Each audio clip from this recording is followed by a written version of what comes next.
So that was awesome. Let's go into a little bit more awesome. Raed, are you coming up to do a fireside chat? Okay, that's good.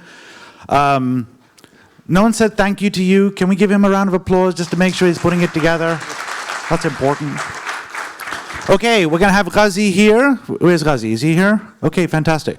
So Ghazi founded a little record company called Empire, and you've now celebrated 15 years. So congratulations for one of those power players. He's been a power player in this industry. Congratulations on all your success. Right, take it away. Thank you, thank you. So last year we had both Omar and Ghazi in one panel. And it drew so much crowd, and everyone sent us emails and messages, and we want to learn more from both of you. That's why we had you do two separate things today. So that's very grateful for you being Thank you for having us back. It was. It feels like it was 5 minutes ago I was sitting here. I think I was sitting in your space. That's right, that's right. There are two people on this planet that I look up to, and I want to be like when I grow up. One is Paul Martino, Bullpen. The other is Ghazi Shami. This guy's crazy. He told me this at dinner once, and I thought he was crazy. Now he's telling me on stage. But thank you. I'm gratified to hear that. It's incredible. So Ghazi, you have invented a category, independent distribution. How is it that today, 15 years later, you have, after having created this category in the world where I come from, startup world, copycats emerge? And I'm sure you've got copycats. So how is it that you remain on top? I mean, you have to basically create a walled garden for yourself where you ignore the noise. Obviously, you have to look at where the industry is headed and understand what people are doing in your perimeter, but I think that you have to concentrate at what the task is at hand, and that's belief in self and understanding that what you're building is something that nobody else has a grasp on. And I think that's rooted in the authenticity of it, right? Are you doing it for the right reasons? Is it pure? Do you understand what your North Star is? And if you have those principles and that foundational understanding of where you're headed, then you don't really, you kind of ignore whatever it is that's out there that might be noise. Not to say that there's not other great companies in the space that are rising, but I think that, you know, if you're Apple, you're focused on the iPhone. If you're Samsung, you're focused on your phone.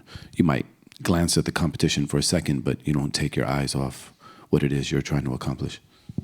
Well, it sounds like there's a lot of white glove experiences that you offer your artists, and that sounds not very scalable, right? So how is it 15 years later and beyond, you're able to scale the number of artists and the experiences that you offer that are exceptional? That's a very good question. It's a very multi-dimensional answer, but part of it is you have to diversify your offering and diversify how you actually execute that offering, right? And so what I always tell people is we started off primarily as a hip-hop company. If I continue to distribute only hip-hop, then I cannibalize my own success. So the first diversification was to go into other genres. Simultaneously, we were also going into other revenue streams, publishing, record label, film, monetization, right?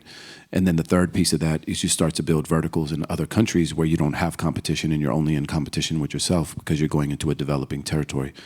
So at some point, everything will reach critical mass for any company. It's just how far do you want to go? How much do you want to accomplish? How high do you want to rise?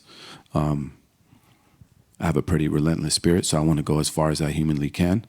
But, you know, there's only so much you can do as one person.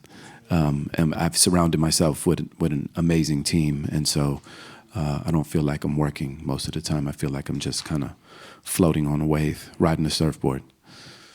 I should have led with this, but as many of you know, San Francisco is back, and to a large extent because of Ghazi. Ghazi held a 20,000 person concert for free at City Hall just over a month ago. So thank you. You know, especially after COVID, there's been kind of this whole, you know, Silicon Valley is no more, San Francisco is no more. Well, it's officially back, thanks to Ghazi. We also have an amazing mayor, so I can't take that credit, you know. But San Francisco is definitely, the energy is definitely back. I think every city with an amazing concentration of brain power is going to have an ebb and a flow. And I think this is just very, clarifies that whole entire idea that I remember watching an Instagram post that was from 1987. It said, "San Francisco is the armpit of America. Don't move there." And a few years later, we birthed Internet 1.0, right? And then, but there's always been this ebb and flow here in the city, and you just got to understand that that's the nature of innovation. Really, honestly, there's going to be periods of time where things are flat, and periods of times where the rate of acceleration is incredibly inspirational. And right now, we're seeing an acceleration of technology like we've never seen before, and also a lot of resurgence in people coming back to the city that had maybe gone somewhere else for greener pastures and realized that this is where they should be. And we want to introduce you to one of our new portfolio companies, Rasa, who routinely command 20,000 person events, and I'm sure you'll find fantastic collaboration events, opportunities together. So if we look at your kind of model on the investment side, so you're kind of like a VC, and the artist is like the founder, the music is like the product, right? So in our world, it's routinely practical, or it's widely accepted to be buying equity into these companies. When we jump into your world, equity is like the big taboo, right? How you own something of someone's work, and it's like really, really frowned upon. So I'd love to understand why you think that is. I think when you're dealing with art, you're dealing with a more delicate construct. It's that taboo is starting to shift now because private equity and venture capital has entered the music business. The three major labels in the music business have all IPO'd and gone public. Buying music catalogs and publishing catalogs has been something that the private equity space has gone increasingly after, understanding the trajectory of increases in subscription, changes in human consumption behavior across the globe, the rise of different ad models like Rembrandt. So we're seeing an uptick of people selling their art now in ways that we never seen before.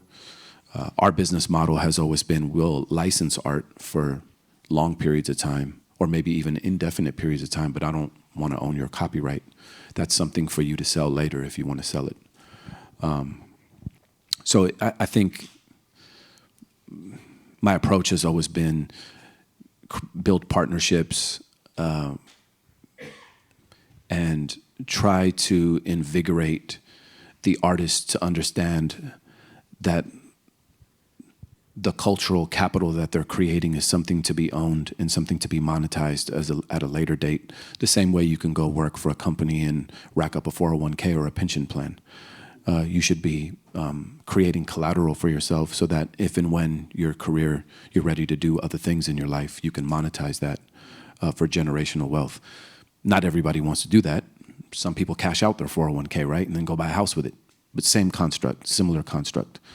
So we've spent a lot of time just nurturing people to understand the power of independence, the power of independent entrepreneurship, building a business team around you, trademarks, LLCs, investing in your intellectual property rights, protecting your intellectual property rights, and then monetizing them in ways that you maybe didn't understand when you were 20, 21, 22.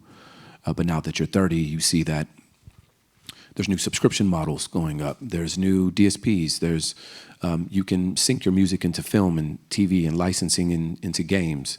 You can remanufacture your catalog into physical items for the super fans. Like there's all these different halo effects that maybe you're not privy to when you're early in your career and somebody comes and swipes all your rights, right? So. Yeah.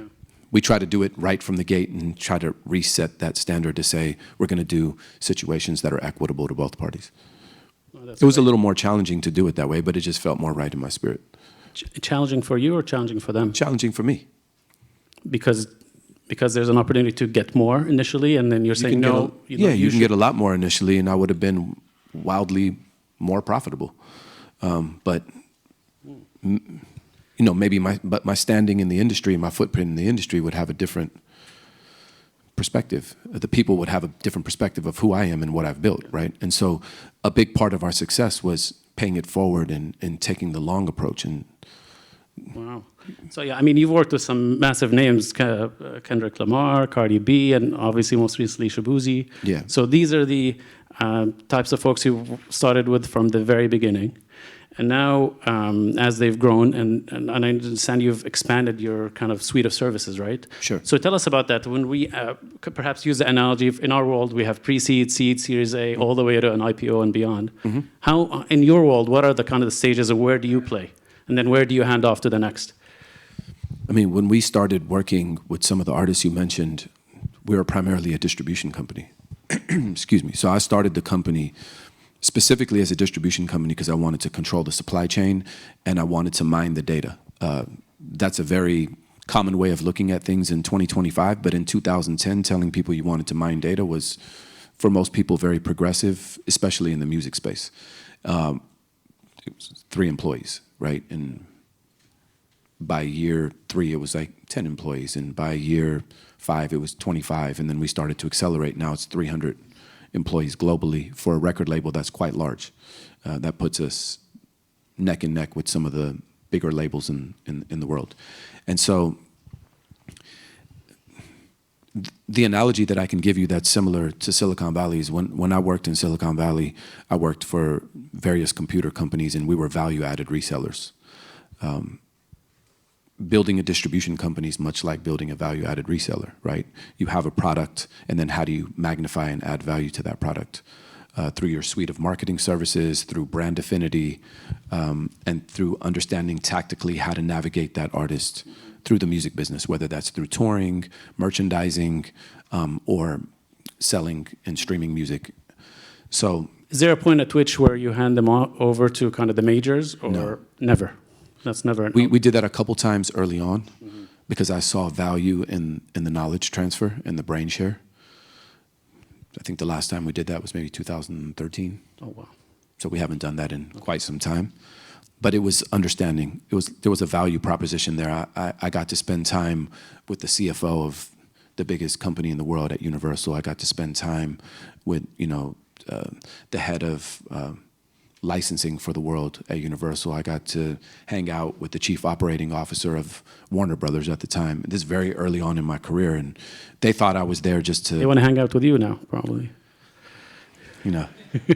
They thought I was there to just try to sell records, but that wasn't really. It was more of an information funnel for me. And I said, if I'm building a new vehicle. I'm building the new electric vehicle of the world, and I'm not going to use somebody's name anymore as an analogy. So let's just say I'm building a new electric car, and I have a chance to look under the hood of Mercedes and look at 100 years of foundational knowledge. There's things that I can extract knowledge-wise that I can apply to the way I do business now, but it doesn't necessarily mean I want to use their engine. There just might be other things I learn about how they hug the freeway, right?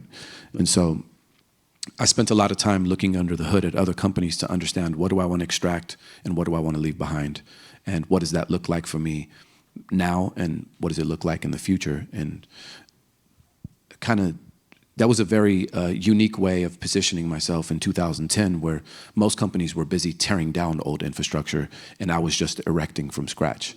The best analogy I can give you from a tech standpoint is an older city might need to tear out copper to modernize to fiber, but if you're dealing with just a clean landscape and you can just skip to fiber, why not? So I was able to just. And you've gone global. Yeah, we're in 25 countries now. We have 300 employees. About 200 are here in San Francisco, and the rest are spread across the world. Wow. That are different territory managers. So Thank you.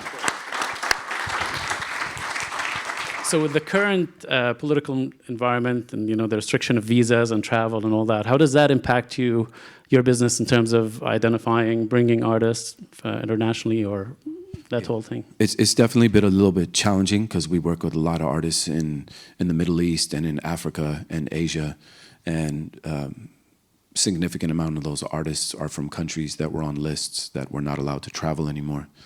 So we had to cancel a lot of our activities this year. We frequently do what we call writing camps, where we bring artists from many different countries into San Francisco and pair them with a lot of our elite songwriters and producers from the United States, and we had to cancel a lot of those activities, unfortunately.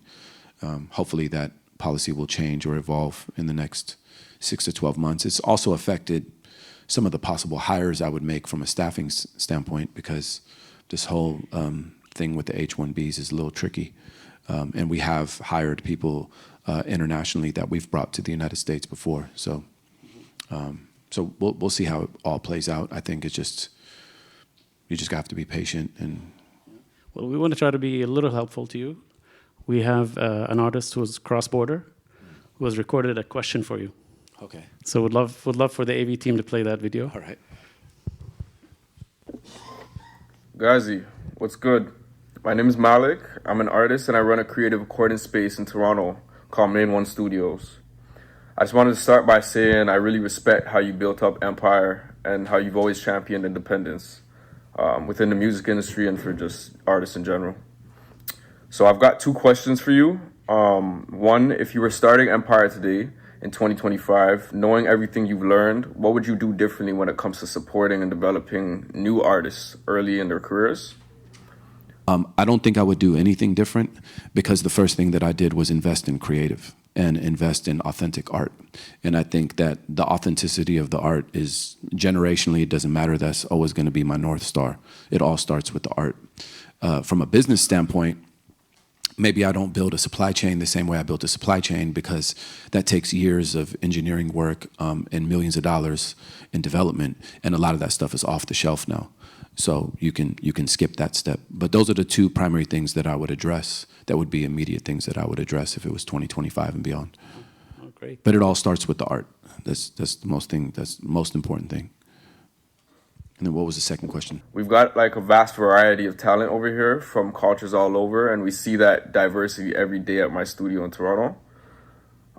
Given Empire's global reach, do you see more opportunities to work with the next wave of Canadian artists?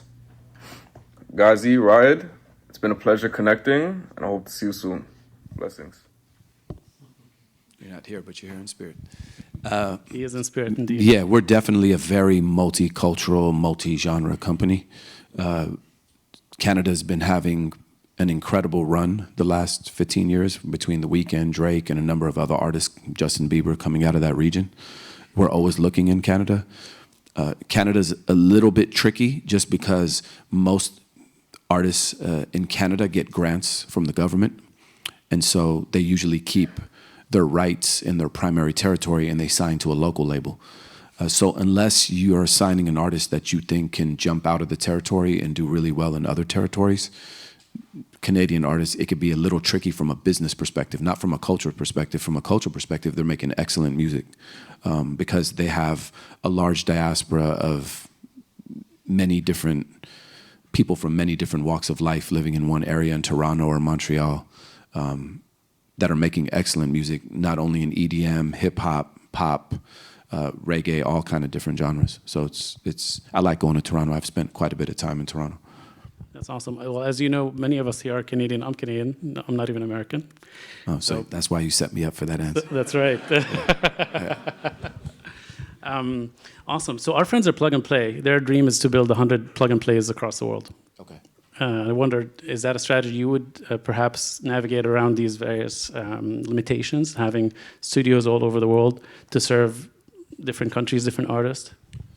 I think just having touch points in general in different parts of the world is always intelligent because you never know when a new market is going to emerge. Most recently, I've spent a lot of time in Vietnam. I've been to Ho Chi Minh 2 or 3 times in the last 6 months. And you can just, and I've also been to Seoul 3 times in September alone. Seoul is a very mature music market, and you see the possibility of what it looks like in the music business to work at the highest level, especially with K-pop. It's being done at an extremely high level. Production, touring, merchandising, fandom, everything is at a really high level. And then you see a territory like Vietnam, and you go in, there's 100 million people. There's a large diaspora in the United States, in Canada, in France, in Australia, so on and so forth. And you start to see what potentially could become the next wave of what Southeast Asia could potentially do through diaspora and the acceleration of technology. You go hang out there and you see high rises popping up everywhere. You see VinFast vehicles all over the road. You see luxury shops opening up, which means the buying power is increasing. Monetization rates are going up in the region. And then you cap that all off and you see 3 or 4 artists break and they're doing a festival in Las Vegas and they got 5 million monthly listeners on Spotify, and you're, okay, this territory is about to explode, culturally speaking and artistically speaking. And so I always believe in putting touch points in as many places as possible. I think that the Western lens has always been a little arrogant. We think that everybody wants to copy us and be like us, and that's not true. All you have to do is spend some time in Singapore or Shanghai, Beijing, Qatar, go to Dubai, go to other areas of the world, and you'll see they're not really worried about what we got going on. Many of them have surpassed what we got going on. So I always believe in just being in as many places as possible, both the places that are mature to learn, to get that brain share and say, what are they doing better than how are they doing it better than us? And then going to new developing places and taking that knowledge and that wisdom and investing it locally, and then being a part of the growth vertical.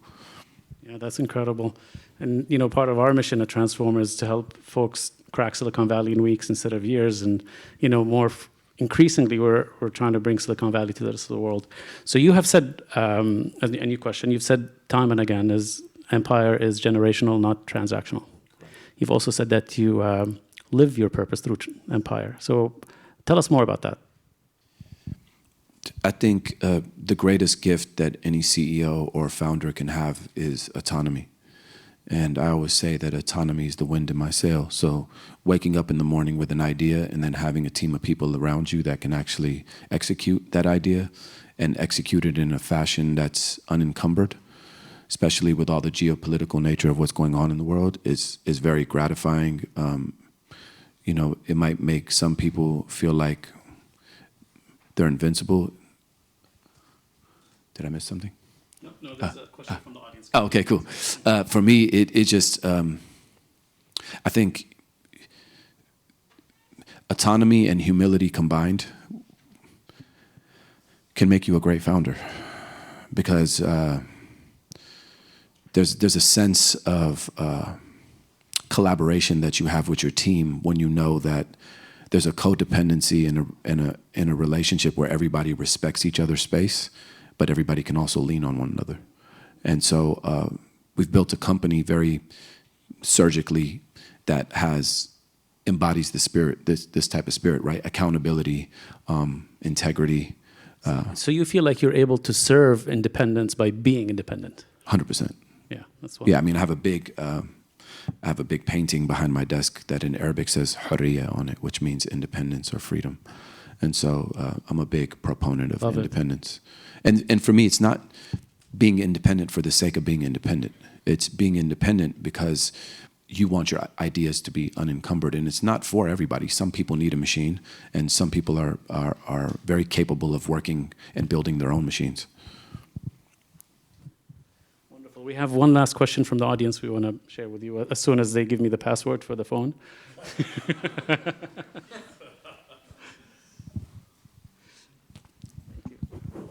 All right, well, now there are 2 questions. So, Ghazi, congrats on all the great work all over the world. Are you working with any Afrobeat musician? Are we? Yeah, I've spent quite a bit of time in Lagos and in Accra, and we represent some of the biggest Afrobeat artists in the world. Many of those albums actually were recorded here in San Francisco, from Ashake to Fireboy, Alameda, Buju, and a number of other artists, Black Sheriff. So we've spent a considerable amount of time in West Africa. In fact, to my knowledge, I think we have the biggest market share in West Africa of any label. It's someplace that I've invested in considerably. That's great. One next anonymous questions. Authenticity is under question in the era of AI across the board, and especially in music. Where is the puck going? The puck, it must be Canadian. I thought you said, where's the buck going? But you heard it as puck because you're Canadian. I think authenticity will never be compromised, because something that AI can't define is taste. We oftentimes use AI in the studio to assist us in making music, but it's not making the music for us. We're still deciding on what that looks like and how we present it to the audience and what we decide to release based on our taste. And so if you use AI to help you make a guitar lick or use it to help you finish a melody, it's still at the mercy of the person that's prompting it. Maybe that changes in 5, 10, 15 years with agentic AI, but for the time being right now, the things that we're choosing to put out are still very much rooted in taste and culture. So I think that for the time being, that's safe. Yeah.